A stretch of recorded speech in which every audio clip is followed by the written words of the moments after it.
Şəhid olmağını necə öyrəndiniz? Şəhid olmağını bilirsiniz ki, Nicat qələbə günü şəhid olub. Biz qələbə gününə qədər bütün oğullarımız kimi Nicat canını çox narahat idik.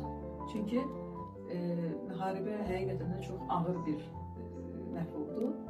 Deməli, müharibənin son gününə qədər biz gözlədik.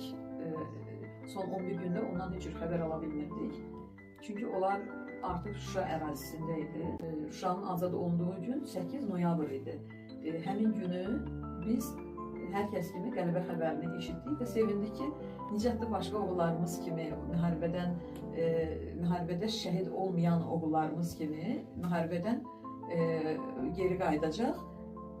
Amma qismət elə gətirdi ki, biz 8-i Nicatı müharibədən çıxmış kimi bilsək də, 9-u bizə Nicatın şəhid olduğu xəbərini verdilər və 9 noyabrda bayram günü Nicat bizə qələbə xəbərini öz tabutunda gətirdi.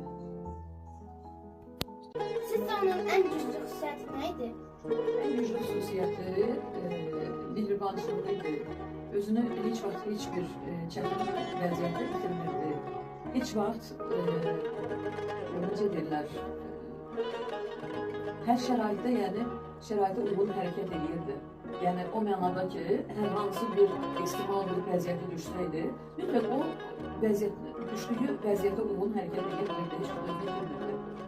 O cümlədən də müharibə vaxtı da onun o xüsusiyyəti ona çox kömək edir. Hətta döyüş yoldaşlarının dediyinə görə o müharibə vaxtı öz döyüş yoldaşlarının bir çoxunu bir neçə dəfə ölümdən tutardı.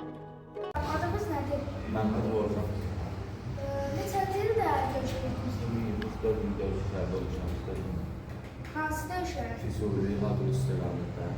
Hadrut istiqamətdə yaralanmışam.